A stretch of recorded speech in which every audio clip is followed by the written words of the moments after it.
Hello, good evening, and aliens! I haven't done that for a while. I needed to do that. Right. There we go. And there's Mr. Wayne. Is there's Mr. Wayne? Can we hear you? Hello, Mr. Wayne. There you are. Right, so, Oh? there we go. We lagged a bit there. Hang on. Oh, it's lagging a bit, isn't it? Yeah. I think it's just the internet. I think the internet. Right. Hello. Hello, ladies and germs. Welcome to the Dark Mirror Show. We are back Possible. with more neck than a giraffe. Wayne's frozen again. Oh, no, there he's unfrozen. Tonight, we're going to talk about something different. I think lately, with some of the things, we've been going off track to what the Dark Mirror is about. Because, as you know yourselves, the Dark Mirror show is about UFOs, USOs, cryptozoology, and the odd conspiracy theory.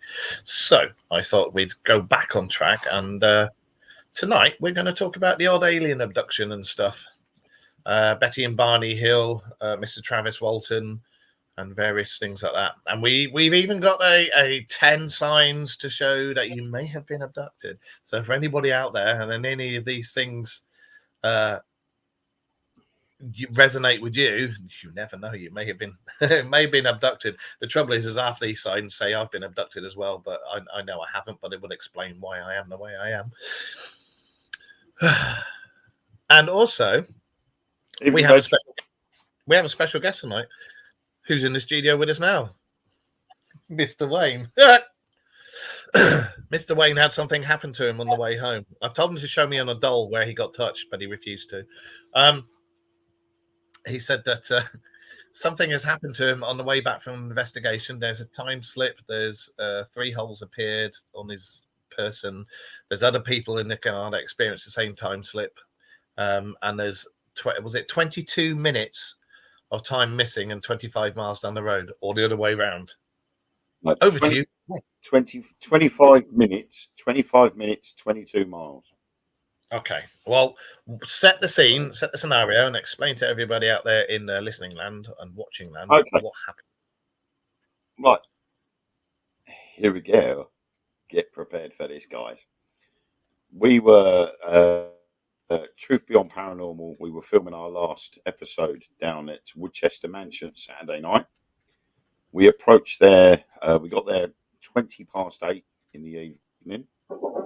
And we were all standing in the car park having a quick cigarette before we entered the building.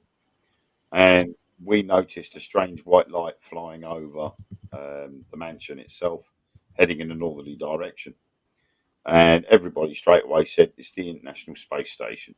Well, unfortunately, the International Space Station doesn't travel in a northwesterly direction. It's more of a southeasterly direction from west to east. It does the wave, and we couldn't understand. And here's a mock-up of what the International Space Station would look like in the sky.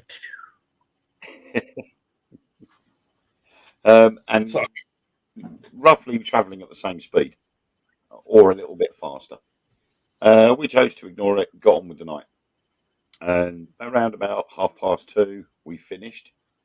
We got in the car park. We programmed our sat navs for the journey home. My sat nav had said we would arrive back in Colchester at 6 o'clock in the morning, bang on 6 o'clock. So we started our journey. We got onto the M25. Ellen had fallen asleep in the front. Our team members Chloe and Mick were sitting in the back, and we were chatting about the event, the investigation all night and various bits and bobs. And the next thing I know, we're approaching the A127 slip road on the M25. And anybody that knows the M25 should sort of know roughly the northern part of the way, that there's a big gap between junction 26 and junction 29, 22 miles. And next minute I know, we're going up the hill past Waltham Abbey, and we're literally facing the slip road for the A127 22 miles later. So we've slipped down the slip road. back under the M25, back up again and onto the A12 to head to Colchester. We got back to Colchester at 25 to 6. Now, we'd already sort of pre-empted what we were going to do. We were going to come up the 11 and along the A120 past Stansted Airport to Colchester because it would be quicker avoiding roadworks. We'd missed all of that. We'd missed the A12 junction. We'd missed the M11 junction. None of us remember being there. Straight away, I started to get a headache, which got stronger and stronger. We got to Chelmsford and Ellen woke up just as we were hitting the bag. It was already dead in the road. And we got back home at 25 to 6. 25 minutes earlier than what we should have done. And because of the extra route that we'd taken, should have taken us 10 minutes longer. So we should have got back at 10 past 6. So we're 35 minutes missing there somewhere along the line. Literally got to bed, woke up an hour and a half later. Sorry? You didn't roofie yourself, did you? I don't think so. Got up an hour and a half later, felt as right as rain. And for the first time in 6 years, I woke up without a hip or backache, which I've always done every morning without fail. And that's happened for the last 2 days. I've woken up in the morning, no hip ache, no backache, got up right as rain, full of energy. And all day yesterday, I still had the headache until about 3 o'clock. Ellen had also had a headache and at 3 o'clock was violently ill. I spent all day trying to figure out how or why we lost all that time and the distance. I checked on Google Maps on exactly how far we'd travelled without knowing where we were. And it was exactly 22 miles or 25 minutes distance from Waltham Abbey to the junction for the A127, which leads to Southend and Basildon. Yeah. So we were like, right, okay, how have we lost all of that? My headache's gone by 3 o'clock. Ellen's been ill. Still tried to figure it out, chat to a few people, including Mark. And for some unknown reason, everything seemed normal again. And then today I spoke to Chloe and Mick, who were sitting in the back seat. Even they can't remember us going past the M11 junction or the A12 junction.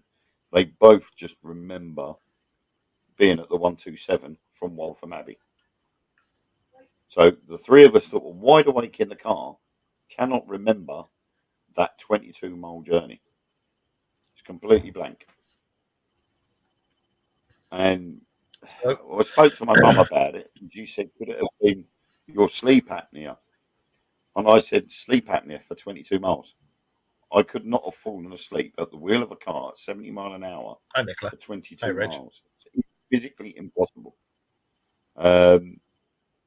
So what could it have been? You know, we look at things like the Fae abduction, something like that. How would three people that are wide awake in a car mysteriously fall asleep and drive 22 miles in 1 second? Well, I mean, it's like we spoke about before the show. The Fae are known for doing dark stuff, but not healing yet what ails you and plonking you down the road further on than you should be. And they were known for taking kids and this, that, and the other.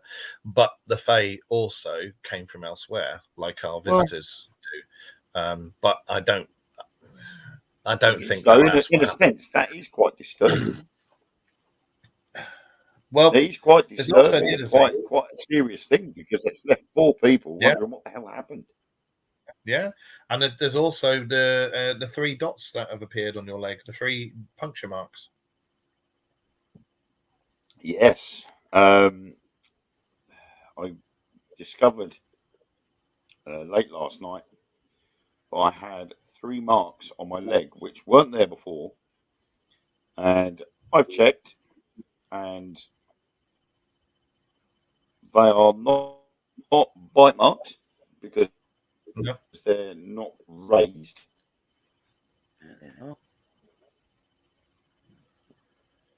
Be warned, he's going to get a photo but of his they mega weren't up. there It's like Saturday night, and they appeared at some point during Sunday. and they're quite far down your leg as well. There you go. I mean, have your crabs got overly active or something? Is that That's what on my leg.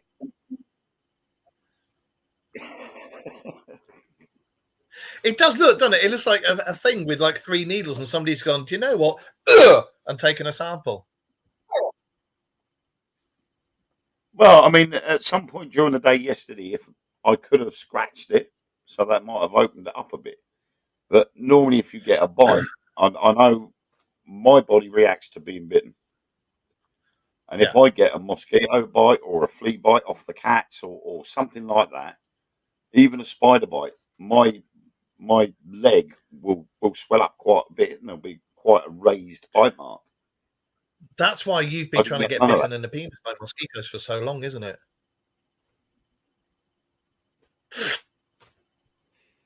Yeah. To be fair, if I get bitten by mosquitoes, yeah. If I get bitten by a bug, wherever I've been bitten puffs up. But that when we went to Rendlesham, you got bitten, didn't you? And it all. Yeah. Exactly. Whenever I get bitten, it always raises up, and I end up putting Amphosan on to try and calm it down. To be fair, if I get bitten somewhere, that nearly always raises up anyway. It does sound very, very similar to a lot of abduction cases, and the fact that there was 4 of you in the car, 1 was asleep. And has anyone else got any marks anywhere? Well, I'm Mark. No. Nobody else, just you, the driver. I'm the only one that's got any marks. It does seem you've got the missing time, you've got the distance travelled, you've got the fact that all of you were talking and none of you know anything about this. None of you whatsoever know anything about the time, the distance, or anything, and you were all, what the fuck? You've now got those marks. You've gone past Waltham Abbey, which has had a plethora of UFO sightings, and it's had some recently as well. And you saw one when you were on the investigation as well, didn't you? There was a UFO went over that you described just now. It's very similar, especially reminiscent of the Betty and Barney Hill case. Yep. And that's they had very. I mean, obviously, with this line of work, Andrew, hi Nicola. I think, well, some people out there might be going, "Oh, right, yeah, okay, this could be this and this could be that," and oh, yeah, you're just putting this on. And I'm like, no, because we are serious investigators. We're not doing it for the fun of it. We're doing it because we enjoy the hunt as such. And I've had it happen to me before, where I have missed sections of a journey, and I've just put it down to, I must have been tired, because it's just been me. I've been on my own, so I can't prove anything otherwise. To be fair, I get that sometimes. 2 other people in the car that are wide awake. Yeah, 2 other people in the car that are wide awake and actually having a conversation with you. You're talking, so you haven't got that risk before. And that's the thing. That's the thing. If you've been on your own, and your body is physically doing something. Yeah, if you've been on your own, that's because you know people there was one other thing as well. Go on. There was one other thing as well. Was the radio that was playing in the car? Oh, the radio is set to Heart FM, and the radio will tune into the Heart FM signal only. So if the signal changes because it's gone into a different area, it only changes by 0.1 or 0.2 on the dial. Hi, Sarah. When we actually got back sort of round and back onto the A12, I noticed the radio had been changed to Radio 1. Now, Heart FM is that the default station? Is that the default station for the stereo? Is that the default station for the stereo if it loses power? That was the original preset when I got the car. When there's no battery on the car, I reprogrammed it. Yeah, what I mean is when there's no power whatsoever, batteries off the car. When you put it back on Yeah. again, is that what it goes to? Does it go to that station? Because there's a battery in the radio itself as well. It keeps hold of the stations. See, to me, But that when sounds I like got a the car, I power changed drain. the default. I changed the default. Radio 1, when I bought the car, was on preset number 1. And then it was just random shit on the other 7. So I purposely changed it to Heart FM and reprogrammed it so that number 1 was the preset for Heart FM. So then when we got back on the A12, I noticed it was set on Radio 1, which is about 2.4 on the dial higher than Heart FM. I didn't change the station. Helen was still asleep, so she didn't change the station. But for some unknown reason, it was on that. So I had to reprogram it back to Heart FM. So you've got the missing time, you've got the distance travel, So you've who got messed with the me. Yeah, you've got to me what sounds like a total wipe of the electrics, everything going off and then coming back on again. Because that sounds like even the battery in the stereo has just gone and then come back, and it's put it back to the default setting on the stereo. That's why I was asking.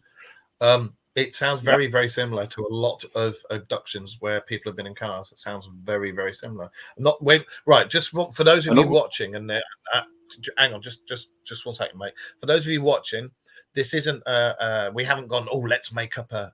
This is literally Wayne came to me in a week and said, "You're never going to guess what's fucking happened."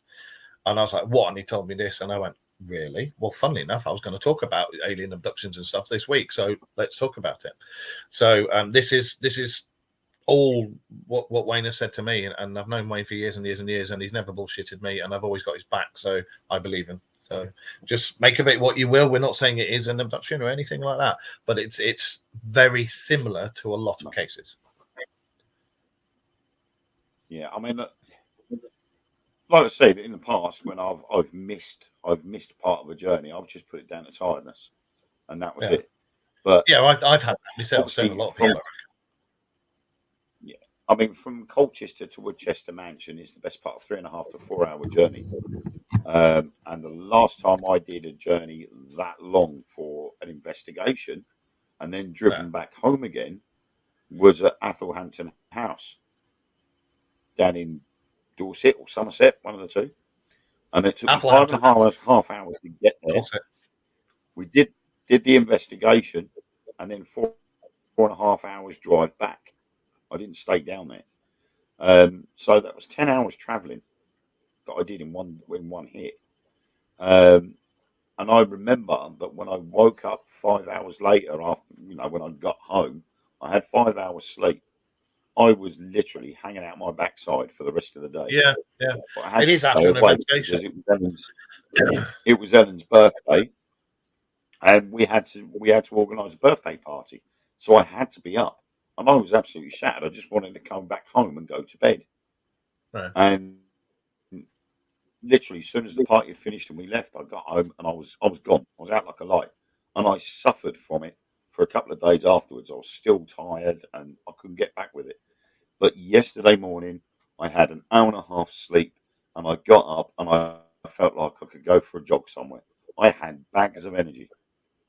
And I was like that all day, despite having a splitting headache. And Ellen I was didn't the go opposite. to bed till midnight. I've had no paranormal hangover whatsoever. Right, that's another thing. It's not making sense. Ellen has felt sort of quite tired, full of cold. She had the sickness in the afternoon yesterday, and she's had the really bad headache. Chloe, who was sitting in the back, who I was talking with on the way back, she just had a loss of appetite. And Mick had the symptom of shed loads of energy, and he said to me not half an hour before we went live that he didn't feel like he'd been on an investigation. Well, so all that time we spent at Woodchester Mansion travelling down there and back, he feels like we never did it because he's still got loads of energy. Have any of you noticed? I mean, I don't know if you have looked or anything, but did any of you have any scuff marks on your shoes? Did you have? Were your trousers dirty? Was there any bits of grass or anything? Did your bumhole hurt? Anything like that? No, the only the only thing we had was shed loads of dirt all over the car, but I just assumed that was because of the Woodchester mansion. It's only a dirt Right. track road leading up to the place, and it's Well, quite possible that the dirt came from that. And I let had me dirt on my shoes, but again, we had to cross the car park. let me read out a little bit about the Betty and Barney Hill case. The very first bit, the bit that they can remember before they were hypnotized. They said they were feeling exhausted, and they set out to return home from their trip to Niagara Falls through the countryside. They recalled all the moments leading up to the ET encounter. They recollect laser-like light that seemed to track them at every winding turn. They recall finally getting out in the car to see what the light was, and then that's it. They then forget, and then what they can remember is climbing out of their car to get a close look at light. And then the next thing they knew, they were in their car driving to New Hampshire, and I think it was something like 27 miles down the road. But with them, their clothing was tattered, they had scuffed shoes, and their watches had stopped. And where was it? I read about it. Hang on, the radio had changed on the car as well. And they remember that when they stopped to look at the light, the car was acting strangely with the electrics on it. That's why I was trying to say, like, with you guys, there's a lot of similar things have happened, apart from obviously you've still got your clothes intact, your bumhole doesn't hurt, and you haven't had any aerials sticking out of it. You haven't found any strange. I will admit though, I have, now word of a lie, until this afternoon, I could not go to the toilet. You've been impacted. No, after like having evening milk, after having the like a normal week, eating normal food and everything else, I usually go regularly. We stopped at the services on the way down there, and I had the Aberdeen Angus double steakhouse, big old burger with the chips and a drink. We'd had snacks and that while we were in Woodchester Mansion, so we'd still eaten food. And then yesterday, my appetite had completely gone, but I never went to the toilet, and I can usually go once or twice a day. I didn't go at all yesterday until today. Yeah. And without being rude, when you did, was it a bowling ball? To start off with, it was. No, so no, I'm trying to do it delicately. I know it sounds gross, but I was fairly constipated the first time. Right, without trying to sound gross, could something have gone up and impacted and pushed things back?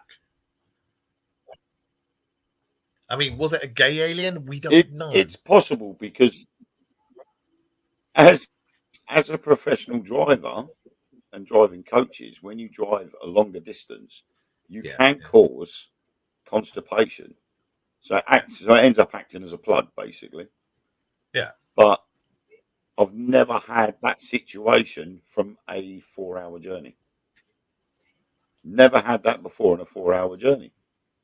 Yeah. But obviously bearing in mind that once we got to Woodchester Mansion, we were walking around until 2:30 in the morning, which would have helped loosen things up a little bit. And then a 3.5-hour journey back. And then that was it until yesterday evening. So it shouldn't really have happened, but it did. The conversations we have on this show, I tell you, ladies and gentlemen, this is. Yes, you're right about. That's all part and parcel of it, isn't it? You know, with an alien abduction, you might have to get down to the nitty gritty part of things. You know, with any situation that could affect someone, you look at how it has affected them. Like I say, with Nick, he just had plenty of energy and feels like he never went on the investigation at all. Have you lost any weight apart from the £10 poo baby that you had? I wouldn't know because I don't weigh myself regularly. Right.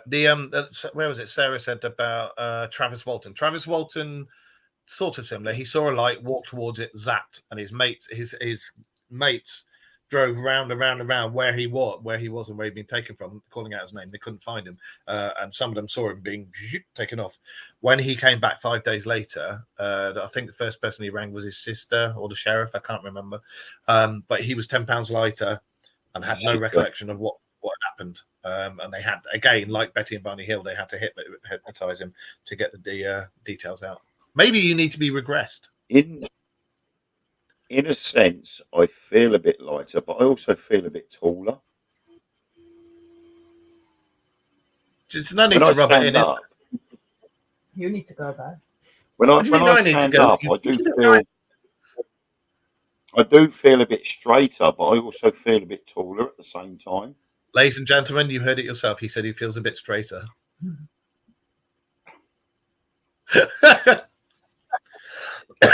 Don't make me laugh, for God's sake. Yeah, I say. Hi, Eric, you're right. Let me get me Violet LeBonc wig out. No, Rachel said I need to get it because I'm short. Well, but I'll tell you what. Like I say, it's weird because I woke up yesterday morning. I didn't have a backache and my hips didn't hurt, and that is something that hasn't happened in 6 years. And I've had a bad back since 2000, and every morning throughout the day, if I walk for too much or I sit down for too long, my back starts hurting. And then obviously about 7, maybe 8 years ago, it started to affect me hips. And then 6 years ago, I started waking up in the morning and my hips would always be hurting due to how I was laying at night. This morning and yesterday morning, I've woken up and I've been as right as rain. My hips and my back have not hurt at all, not one iota. And nobody else has got any holes. Nobody else has got any aches. It's an ice thing, and that's the worst part of it. Sorry?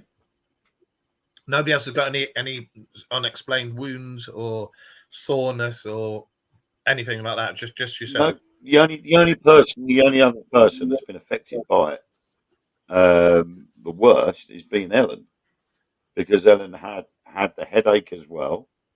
The other two didn't, but Ellen was also violently sick at about 3 o'clock yesterday afternoon, and there was no reason for her to be sick. She just went into the bathroom and upchucked, and that was it. And the others are all right, but they've all got the same missing time and distance, and like, what the hell happened there?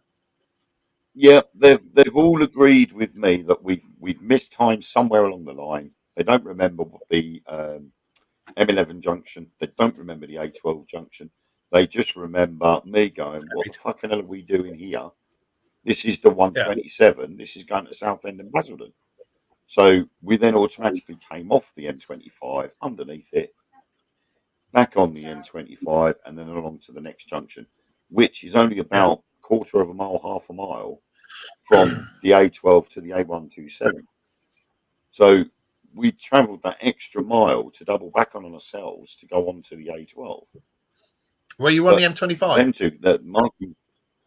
We were on the M25. Otherwise known as the road. But Mick and Chloe do not remember seeing the M11 junction or the A12 junction. We'd gone completely past it. Well, obviously, as you know, they turned the lights off. Yeah. Except for at the junctions. Yeah. So you would remember seeing all those lights, especially the M11 and the A12 junction. There's lights everywhere. You wouldn't be able to miss them, but we did. And then next minute we know we're coming out the other side of the A12 junction, looking at the sign for the 127. So, and with Chloe and Mick, all Chloe had was a loss of appetite, and Mick confirmed that he felt like he hadn't even been on an investigation. He was like me. he had plenty of energy, but felt like he hadn't been anywhere. For those of you who are watching and wondering why that's a big deal, I do investigating as well. And normally, because I live in Yorkshire, for me to do an investigation, everybody, all my friends and everybody, they all bloody well live down south. So I have to go down south to do the investigations. By the time you've done it, if it's been a good night, you do get drained because sometimes the whatever's there will use your energy without your bloody permission. And then when you come back, by the time you've done all the driving, done all that and that, you're knackered. And the next day you'll have what's called a paranormal hangover, which for those of you who are properly in the paranormal world, you'll know exactly what I'm talking about, and it sucks. So, and I know that every time Wayne's gone on an investigation, he's because we yap all the time, and he's always going, I'm bloody knackered, or I need it, or I'm going to go and have a kip, or I've got a paranormal hangover. And for him to turn around and go, I'm sprightly, that's wrong. Because I mean, he's a bit of an old fart, you know. He normally, you know, he'll sit back and he'll fall asleep, and you go, bring me my pipe and slippers, Ellen. You know, so this is unusual. It is very unusual. I mean, I only had an hour and a half sleep. Well, that is very strange. And to go for an hour and a half sleep and then be up all day until midnight, you know, so it's either that or are you back? Are you exactly? That should have affected me. Under normal circumstances, that would have affected me big time, and I would have been in bed by 9 o'clock. But for some unknown reason, I took Tamsin to a birthday party, and I was running around with her on a playground for a couple of hours. I then got back, and we were sorting out with the kids. We were doing the dinner and everything else, and then we sat here playing games on our phones until midnight, and we're just like, hang on, we should be in bed. This isn't right. We should be doing this. And yet I was wide awake. I should have been asleep. When you guys did the investigation, did you by any chance make an impromptu pizza in the wild and sprinkle wild mushrooms on it? No. So you didn't have a mushroom pizza? Well, okay, well that explains that. We did. There you go, guys. Did laugh at a cow. You laughed at a cow? Was that before or after the pizza? Was that before or after the pizza? Yeah. There was a poor cow in the field at the back, and it had a bloated stomach. So we reckon it might have been a bit of methane exposure. Ah. In that case, sorry, I'm eating a spring roll. Shall we do the top? Shall we do the signs that you've been abducted by aliens? Yeah? Yeah, go on.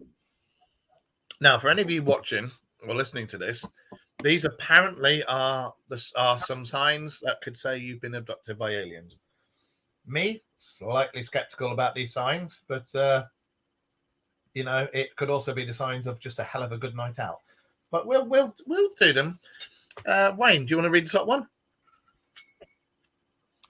Yeah, the first one, number 10, is strange windows of missing time, which is obviously what me and my passengers have experienced. Obviously, missing 25 minutes or so of time. Perhaps the biggest indicator of any alien abduction is the sudden realization of missing time.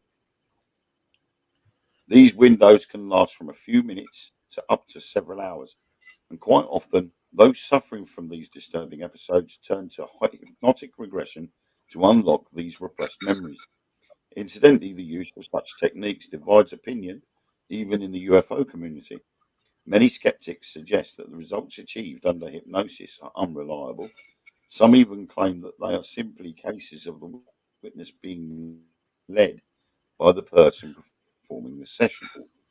We should also note, though, that many others believe hypnotic regression to be very credible, and what's more, it is used often for various reasons outside the UFO circles.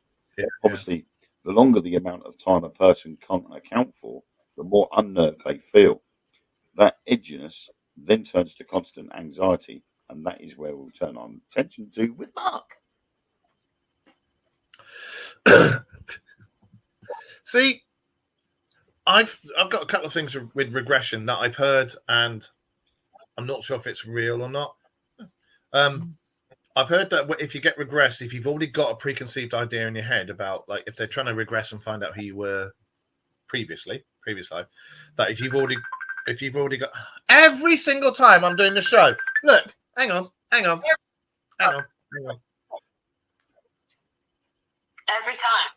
Every time.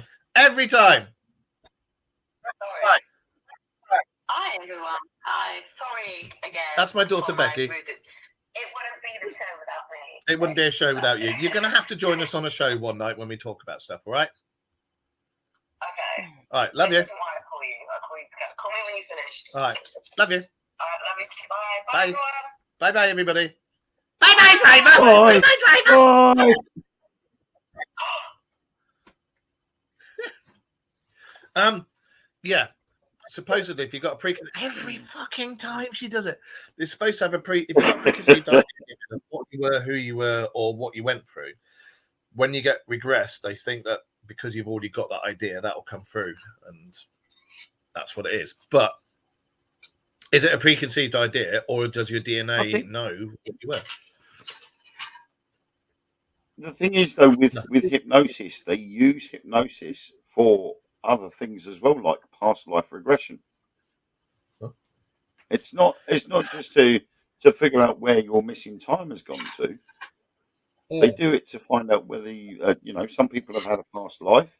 I've been told that in my past life, I was a soldier that died on the beaches at Dunkirk. But I've never gone through past life regression to actually confirm that, because I trusted and believed the lady that told me this.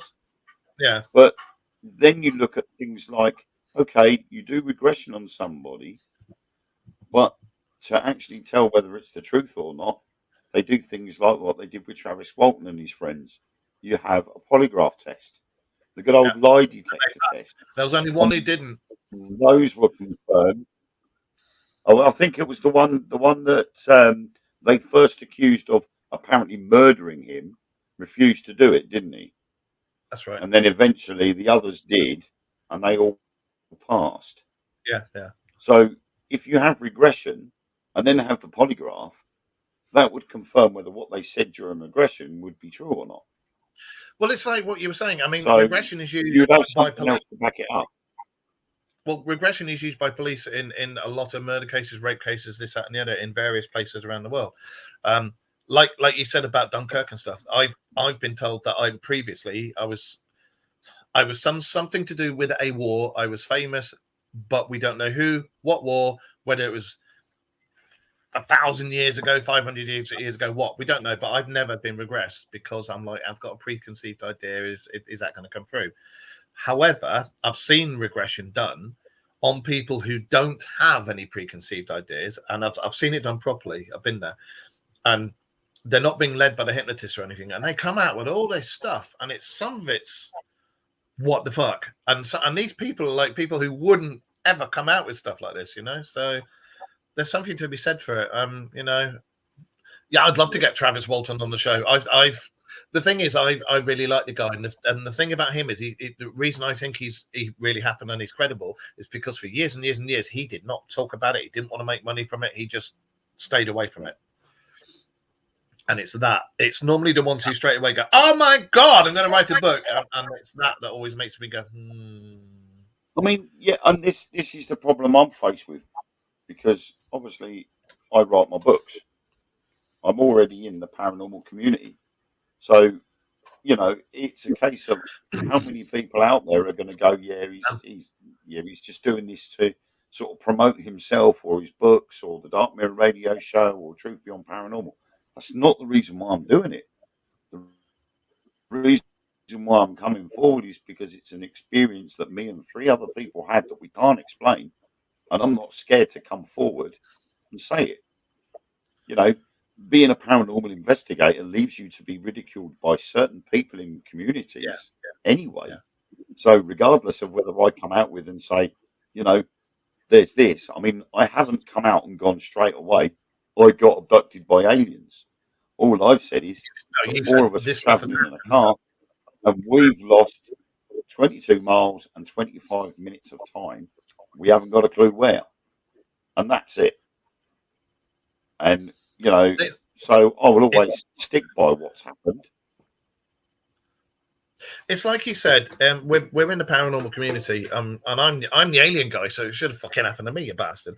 But I've known you for donkey's years. You've never shit on me. You've never shit on anybody else. You've never come out with all this waffle about this, that, and the other. And I've got your back, and I believe you.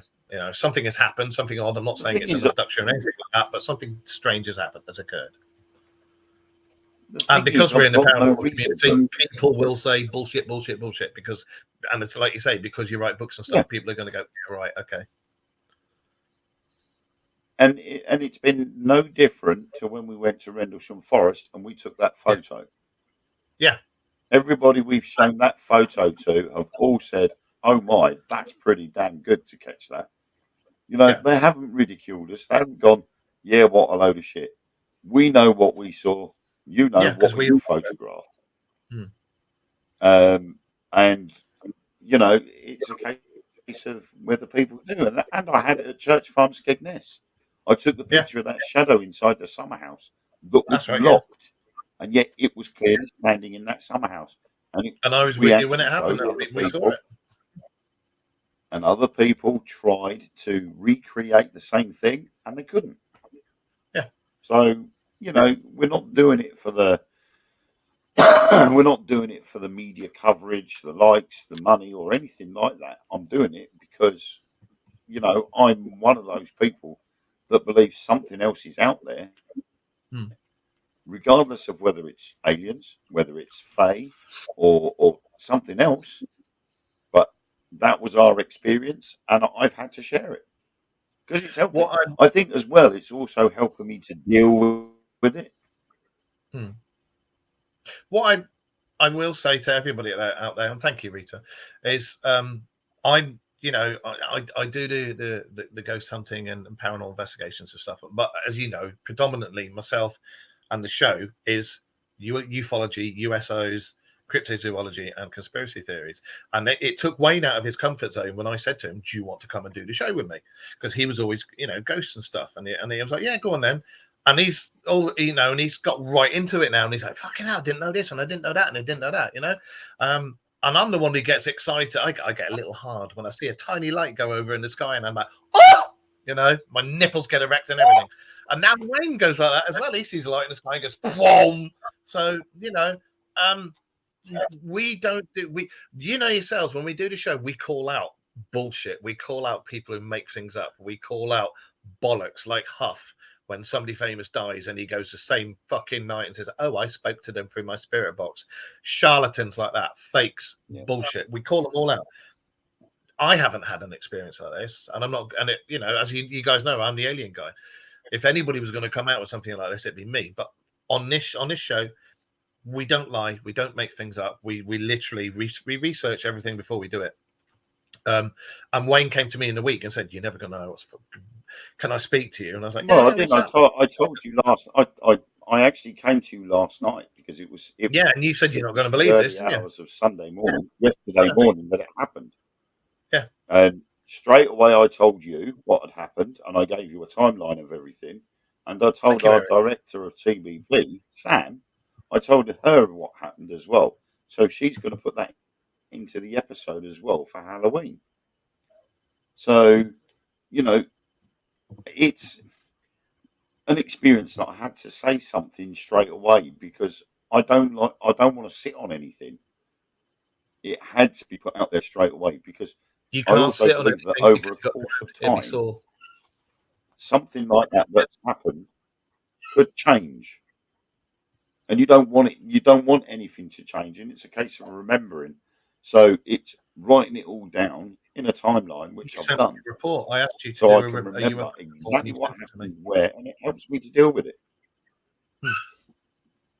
So, like I say, dude, I believe you, and you sent me the report as well, so I'm keeping that. Right, where were we? Right, signs.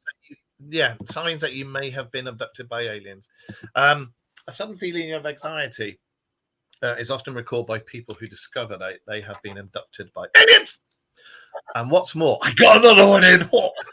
This panic state often results in other issues. For example, many have a sudden feeling of having to be ready to go on the run at any moment. They don't. and they don't know who or why they're running or what they're running away from or anything. And it's worth perhaps noting that the Betty and Barney Hill case, before regression, the same as a lot of other people, they'd speak about how they kept a packed bag ready by the door, and it was ready to just pick it up and put it in the car, and they had no idea, for a quick getaway, and they had no idea why they did this or this, or things like that. A lot of the South American cases, when you read them, they say the same things, and it's only under regression and stuff like that that it comes out as to why, because your real you inside, your repressed bit's going fucking move, but the anxiety, it's definitely worth noting a fear of something that you can't see or hear and you want to run away from. I am ever so sorry about the dog in the background. Let me just close the door a minute.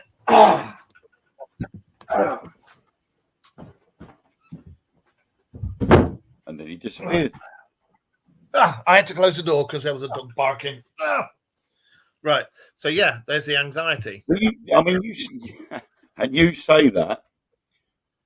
When we went to leave on as a Sunday morning, we went to get in the car. Now, I knew for a fact there was only one cow in the field at the back of Woodchester Mansion. Wasn't my ex-wife, was it? Was ill. It'd been put there it was put there on quarantine. And the last time we checked on it before we left it was asleep. It was actually laying down on the grass. And as we went to get in the car, I got in, I sat down, and as I did, it sounded like, when somebody kicks a metal bucket and they kick it over, it makes all that rattling sound. Yeah. Yeah. Bearing in mind, this is a field with grass that's about 3 or 4 foot high. Okay. As I sat in the car, it sounded like someone had actually run through a whole pile of buckets. There was all this metal, like the sound of metal buckets rattling like crazy. And I just turned around to Ellen and I went, "That's it, we're going." Shut the door, and I reversed back and drove out. We were the last ones in the car park. The guy that runs the paranormal stuff up there, Marcus and Sam, had already gone further ahead up the driveway. And I heard that and I went, "Nah, that's it." Now, I don't normally budge like that. But for some reason, when I heard them buckets, I'm like, that's not the cow, because the cow's there asleep. So what the hell is making that noise? And I'm just like, "Nah, see you later." I'm gone. Yeah. And I drove off.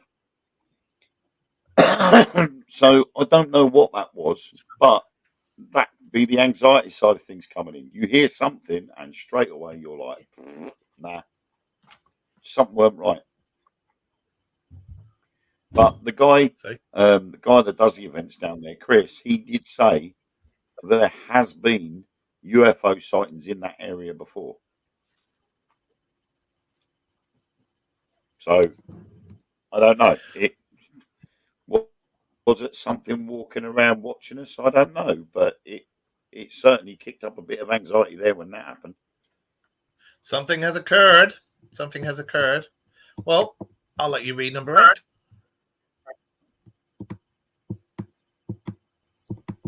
Number 8. Hearing strange noises while going in and out of sleep.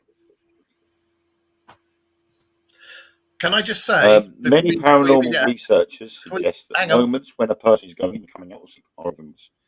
This is. Before you read it out, anybody in the chat room, if any of this rings a bell with you, let either myself or Wayne know. Remember, you can message us, you can message the show, or you can send us an email at the Dark Mirror Radio Show at yahoo.com. And also there is a website going to be coming up for the show, so keep your eyes peeled. And also, if you're hearing strange noises before you fall asleep, 9 out of 10 times it's your missus farting. Anyway, carry on. It's you snoring. Anyway, this is some claim when they or perhaps their mind are most open to unknown energies that surround us. Many abductees have reported hearing the chatter and whispers of these strange entities during this time. These little understood moments, even today, are the subject of debate. As far as alien abductions are concerned, Though some researchers believe that these sounds are actually the last memories of the conscious mind, perhaps it was recalling the beginning or the end of an alien abduction incident. For example, many people report hearing a strange machine-like buzzing during these moments, which is what I had Sunday morning. Might these sounds be of a genuine alien aircraft? Other sounds include metallic tapping noises, and perhaps most unsettling, the constant sound of strange voices speaking in an equally strange language. Such notions are nothing more than speculation. However, many who claim alien abduction often mention such details, and that means we surely can't ignore it completely. I asked you, The- didn't I? Actually, I asked, my when you were recounting what had happened, I said to you, didn't I? Did you hear any strange buzzing or like white noise or anything like that? And what was it you said? there was a funny noise coming out of the stereo in amongst the radio chatter. Yeah. And I've had can only suggest it's like a faint tinnitus in my ears, faint ringing. And that's another Um, sign. so you know, Right. Okay. Well, yeah. And here we go. And this applies to you as well. The appearance of unusual markings on your body. Perhaps as much as missing time, another supposed clear indicator of alien abduction is the sudden appearance of strange markings. And by that, I don't mean a weird tattoos after a drunken night out. These are often red dots. You've got 3 of those in a line, or squares, and are usually regularly pasted on the body, as if it came from a purposely designed template. That's what I said to you. It looked like 3 needles going. Yeah. What's more, these markings are often in particular patterns and not simply a mark or a bruise. I'm Mark. The markings are very similar to branding, and most often these marks fade after several days. So you've noticed it today. Count how many days it takes them to go away. Are these bizarre dots, squares, Yeah. circles, or other shapes physical proof of an encounter? And do we accept that many people who have made such claims are genuine? I believe a lot of them are. I also believe a lot of them are crackpots.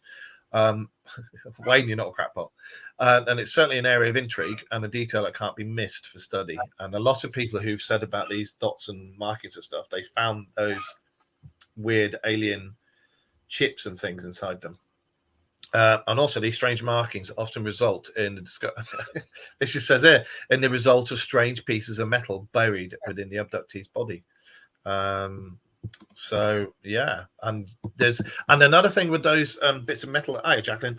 With those bits of metal that are found, a lot of them I've seen. I can't remember what the program was, but a lot of them I've seen them being taken out. There's a particular surgeon in America who takes them out, and they've been tested.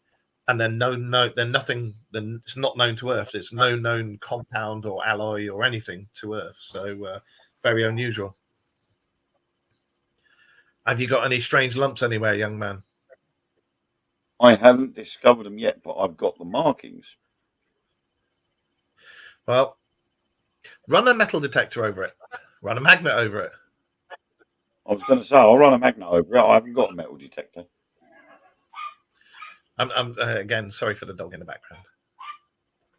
We have a badger. But the thing is, if I hadn't have run my hand down the side of my leg to my knee to scratch my knee, I wouldn't have noticed them. So whereabouts is it on your leg? So I ran my hand over it. Is it like here? On the, Is it? it's on the right like hand side of my. Yeah, just before the knee on the right hand side. On the inside or the outside? Outside. The what? Outside. Outside. Yes. Right. For some reason, he It is kept cutting out the literally- outfit. Oh, way up. He's going to get his legs out. Way up. Calm yourselves, There. ladies. Okay. There. Could it have been strap marks from having your legs held down? You know, when they fisted you. Yeah, that bondage session was pretty good.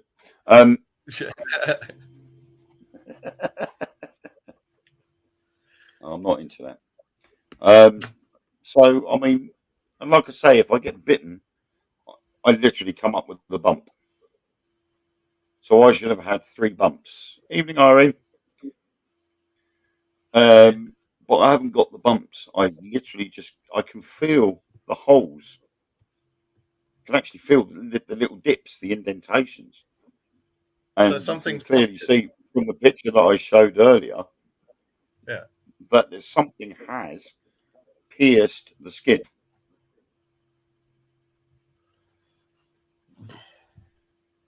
Read out the next one, Macduff.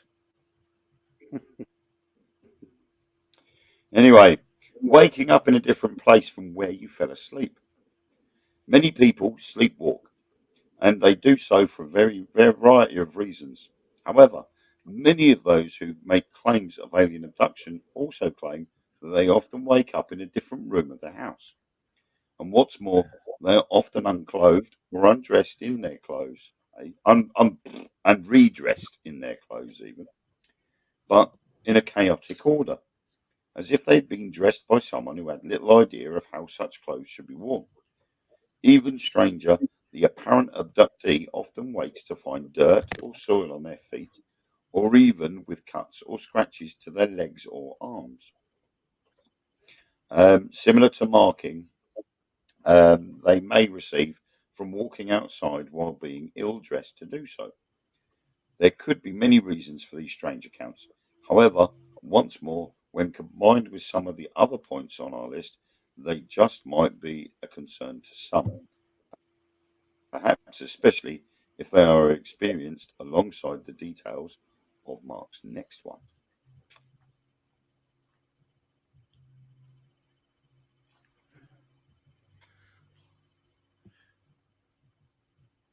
The thing is, Irene, they're first lumps and bumps. They're actually going inwards, not outwards. Well, before we read the next one, Eric's just said this.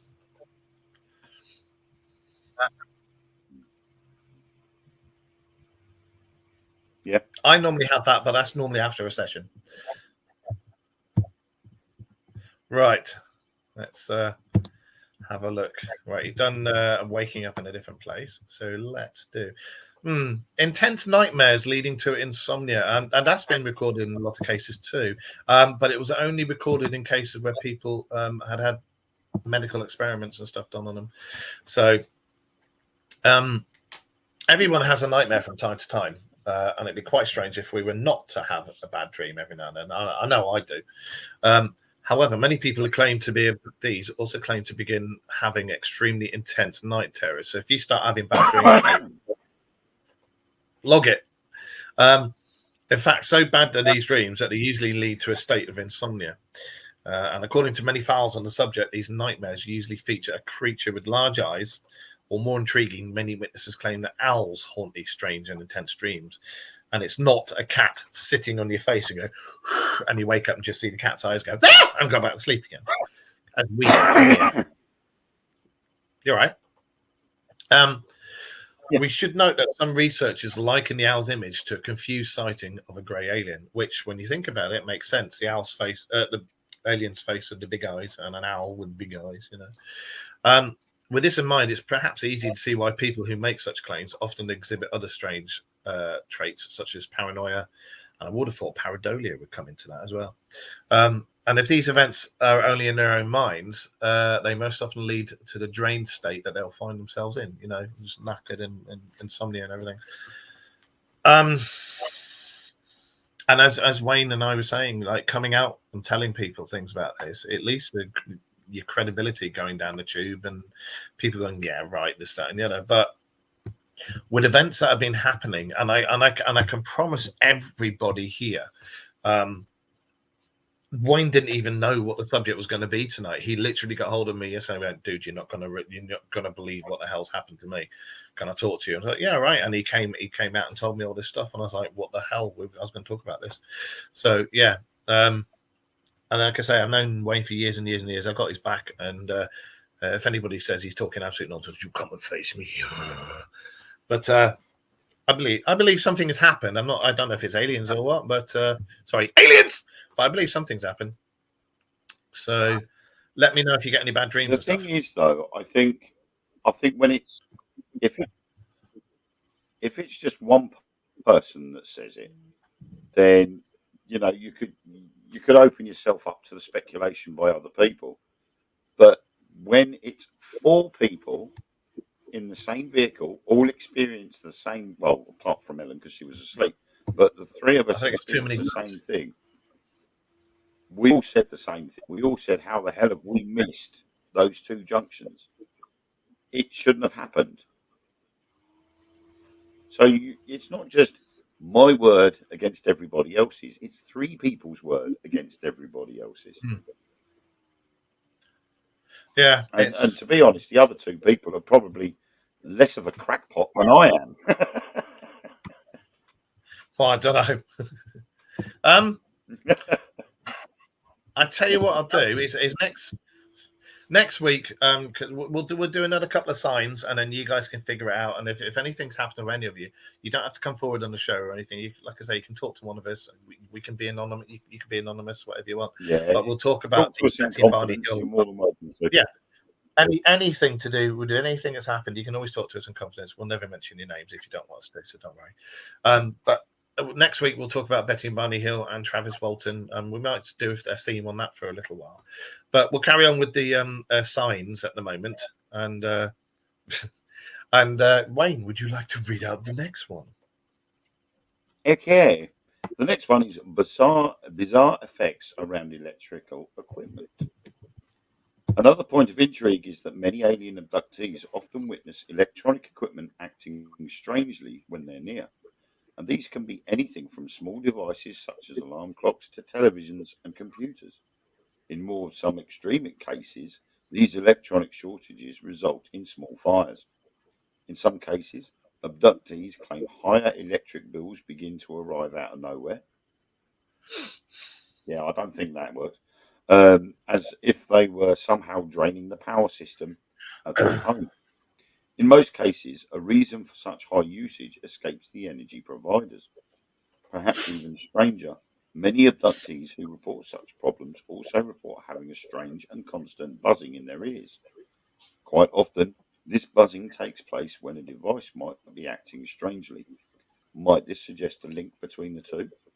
Perhaps some kind of release of electrical energy from the abductee and the respective electrical equipment. There are repeated examples of this type of activity in the files of UFO and alien investigators, particularly those who focus on the claims of alien abduction. There's also, if I remember rightly, cases of high electricity use and electrical equipment going bang in teenage poltergeist activity, especially one particular case, that German girl, every time she'd walk down a hallway, the lights would explode. So that's also another thing where it happens. I mean, the thing is like you said earlier on, I had been getting the funny buzzing sound in my ears. The stereo in the car was making a funny buzzing noise before we lost time and space.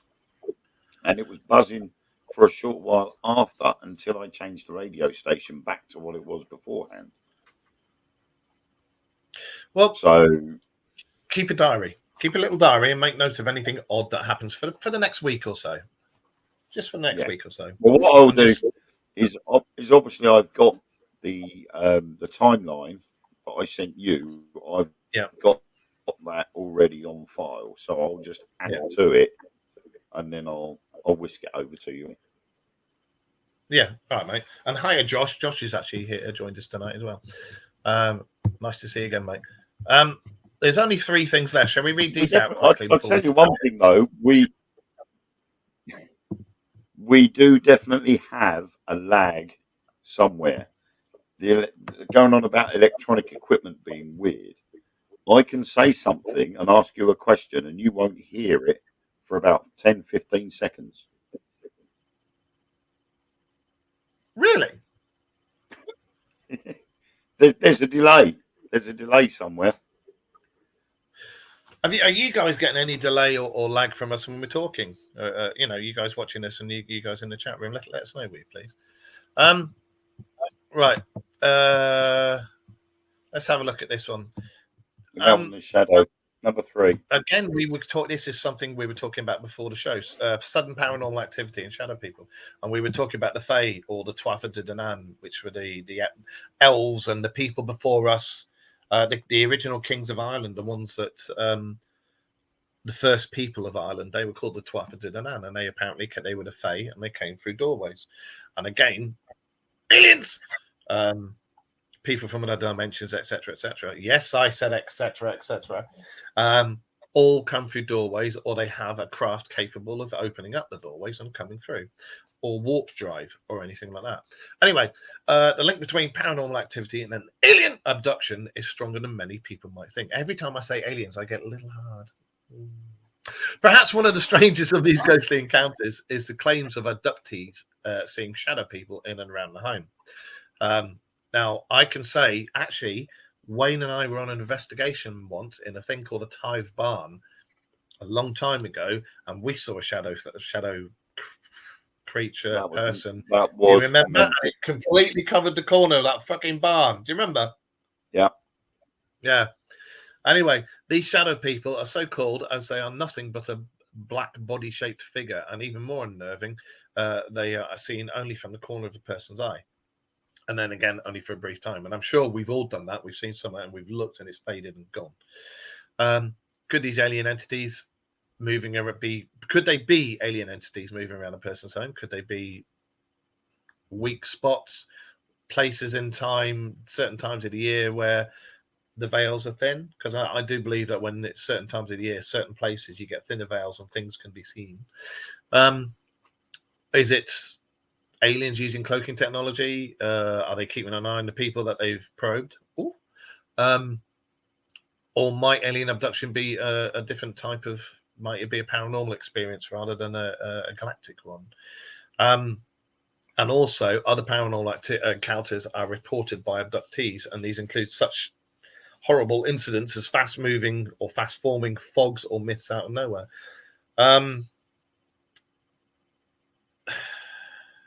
These things have been seen, I'm just reading this, have been seen on CCTV, and they've been spotted. And I've seen a few of these, actually. I think Wayne has as well, of these shadow things and shadow people moving and fogs and stuff like that. So, oh, where's he gone? You're boring him. I'm boring him. Well, go fuck yourself. That's charming, that is. I'm boring. Do you know what?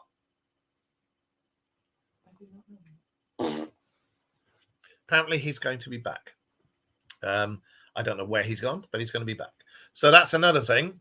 I might as well crack on with the next one. A sudden development of psychic and telepathic abilities. So one of the strangest signs of alien abduction is a sudden ability to foresee future events, and in some cases even the ability to use telepathy. There are various theories as to why this might be, not least that such strange events might result in channels opening in the brain that have previously been shut off. And when you think about it, 75, I think is it 75 or 70% of the brain we don't use, it's because it's just closed off. And I think that's why we get people with telekinesis and all sorts of weird and wonderful abilities, and people who can, empaths, telepaths, what's the word I want? Not cold readers. People who can see the future. Edgar Cayce, people like that. And as well as these psychic abilities, many people also speak of sudden awareness of the world around them. And also other people mention they have a sudden understanding of the powers of the universe.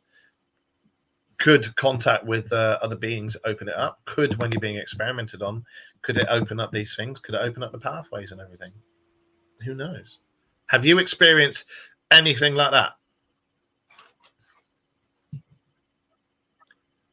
Hello? Can you hear me? Well, apart from the fact that somehow my laptop just decided to go.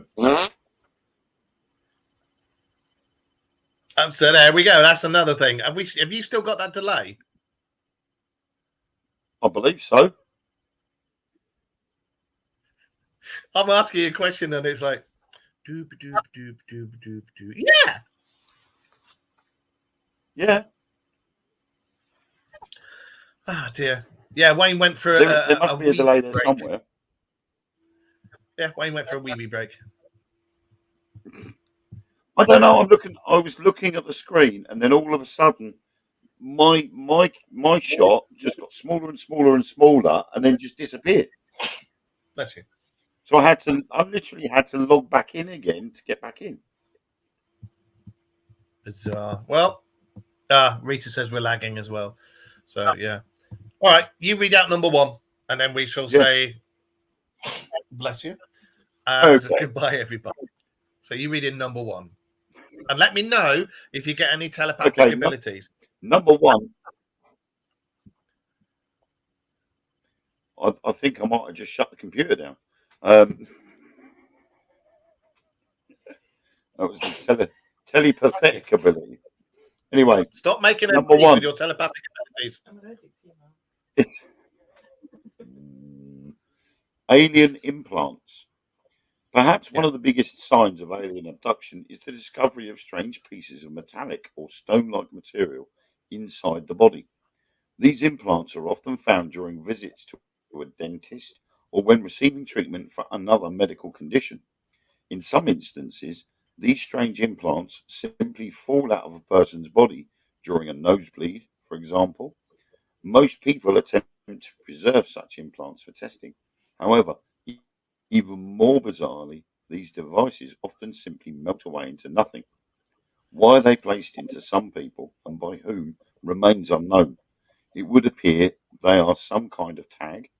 Indeed, many people who come to realise they are a victim of alien abduction also realise that such events have happened over many years, sometimes even in different locations as the person moves around during their lives.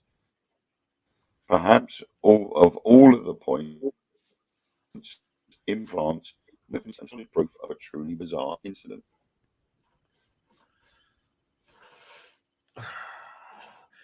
I think for next week I'm going to get some stuff up about implants because I find the implants thing quite fascinating. Alien abduction of pregnant women and removed a fetus from the belly and no scar tissue seen by the women. Yes, you're correct there. There's been several cases of that. And it's also like where the animal mutilations where there's no blood, there's no nothing, and it's been an incredibly hot thing, laser-like, that's taken all the bits and bobs out. So who knows? But yeah, there's a hell of a lot of cases with the implants, and they range in size and shape and everything. I'll get some cases of that up for next week, and we'll discuss that along with everything else. Wayne, keep an eye on those 3 dots, and if you find any unusual lumps other than the obvious, I don't want you waking up in the morning and going, "I got a lump." No, that's morningwood. Yeah, you just let us know if you get any strange lumps and bumps, and keep a diary. I think part of me is now worried. I mean, I don't know whether paranoia would be part and parcel of it, but now I've actually said something publicly, I'm a bit worried about the old MIBs turning up.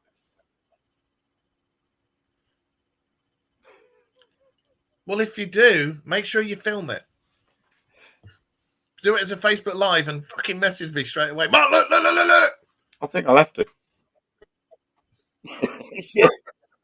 Yeah, I have to let them know I'm filming them first, of course. Maybe they're the ones from Rendlesham Forest that we saw, the ones who are above us. Maybe they've kept their eye on us the whole bloody time. I don't know. What? Well, we know we were being watched at Rendlesham.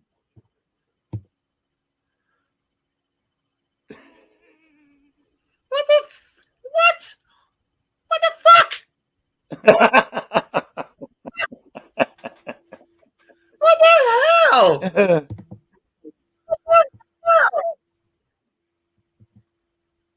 Welcome to the show, Siobhan. Welcome to the show. Join us every week. We talk about all sorts of things on here, but at the moment we're talking about aliens and alien abduction and things like that. And we're going to talk because something has happened to my co-host and best friend here, Wayne.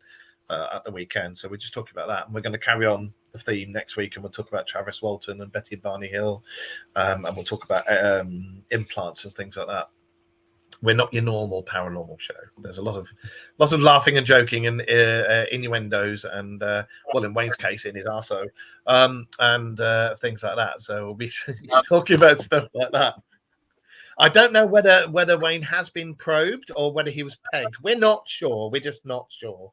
So you know I'm going to take the piss. You know I'm just going to take the piss.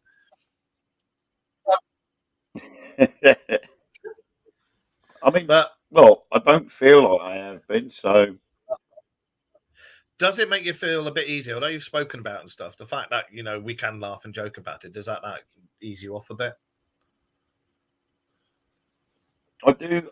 I feel a bit easier now I've actually spoken about it, but now I've sort of come forward with it. I mean, obviously it's only been 36 hours since it happened. But now I've talked about it publicly, I'm now getting other thoughts about what the possibilities could be. Because obviously, doing what we do, we've read cases and we've read the situations where people have come and said something, and then the dodgy people have turned up and gone, you need to keep your mouth shut, or this will happen. And part of me is going, now, do I believe in the Men in Black? Do I believe in these shadowy people turning up at people's houses? I've seen the video footage of the two guys that turned up in Canada at the hotel and wanted to see the manager, who was off at the time, and rifled through all the paperwork like they were literally turning over the joint.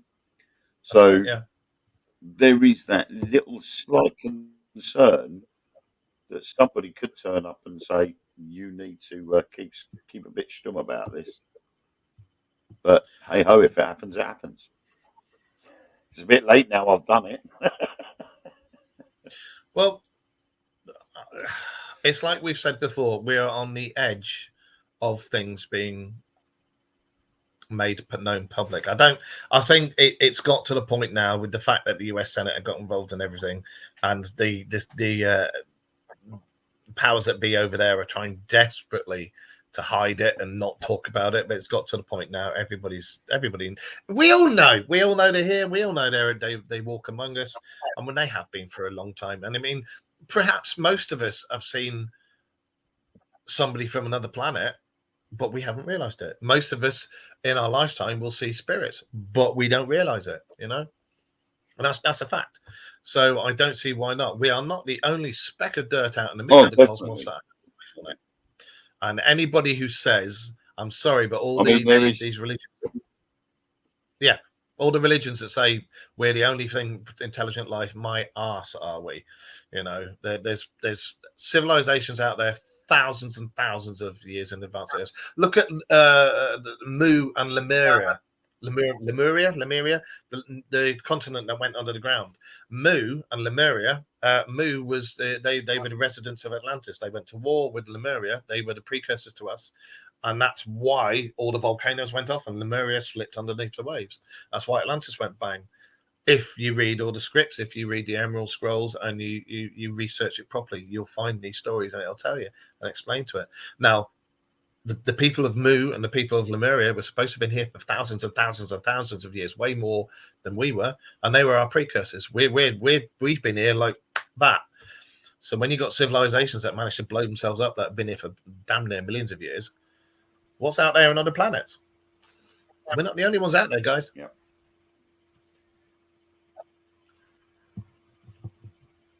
Wayne, it's over to you.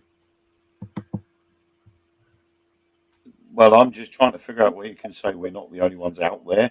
We're not out there. We're here. Just throwing that out there in the cosmos. We're not the only one because we are still in the cosmos. We're not the only ones out there in the cosmos. Yeah, exactly, Eric. How many times is it going to take all the heads of the state to say, yeah? But we're not out there, are we? We're here. We're not out in the cosmos. We're here. Stop it. Hang on a minute. I'll just It's split true, hairs isn't it? there. Oh, we've said for the last Yeah. 2 years that something is coming, and we were bang on the money. And I can remember we did a show when I was living at my old place last year, before all the Congress things came out, and this, that, and the other, and the disclosure came out, and we sat there and we said something is coming. The governments are going to start drip feeding us. This is happening, that's happening. They might be here, they might not be here. Oh, look, we've seen alien craft and this, that, and the other. And sure enough, it fucking happened. And we told you, we said about this nearly 2 years ago, and it's happened. So keep watching this space. There is something coming. And whether it's going to be good, whether it's going to be bad, I don't know.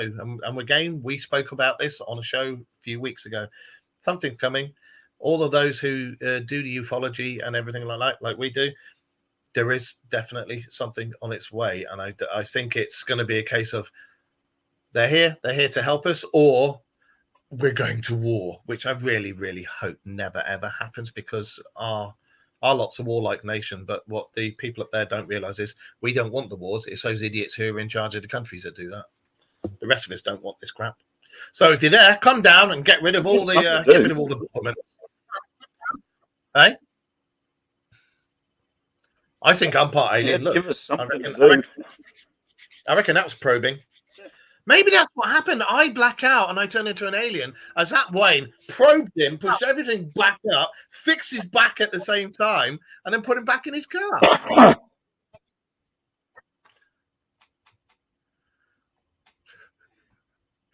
I need my medication. I was going to say you need something. Fucking do, mate. Right. Thank you, everybody, for joining us. Thank you so much, Wayne, for coming out and recanting this to everybody. So don't judge. Just, as I say, I've known Wayne for a long time, and I've never known him bullshit about, anything, really. I've always had his back. He's always had my back. So, and for him to come on here and say something that could ridicule him takes a lot of balls. So, fair play.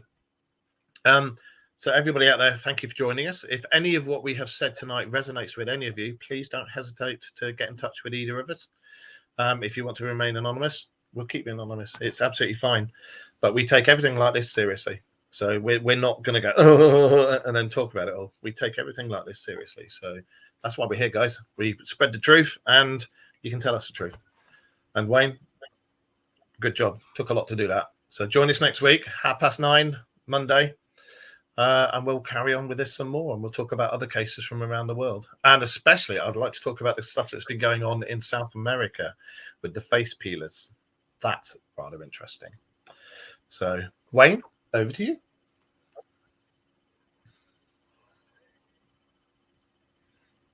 Really? Yes, everybody, thank you for watching tonight. And I don't know what I'm supposed to be saying, but thank you all for popping in and having a listen to my turn of events early as yesterday morning. Thank you for taking the time to listen and joining in with the conversation. And we will see you next week. This delay, I hope we don't have this delay next week, because it just makes us look like complete and utter tits. But yeah, thanks for joining us, everybody. There's such a lag. There is such a lag there that I'm waiting for 5 seconds. Yeah. Everybody who's watching us in the week, and everybody who's joined us on all the other networks and in YouTube and on the Things Network and on Simply Spooky Network, thank you. I hope you enjoyed the show. Every Monday night, we are on Facebook, YouTube, the Things Network, and Simply Spooky Network, 9:30 at night GMT. So we're on from 9:30 to about 10:30, 11:15. So see you all next week. Thank you for joining us. And remember, keep your eyes to the skies. If you see anything, let us know. Bye.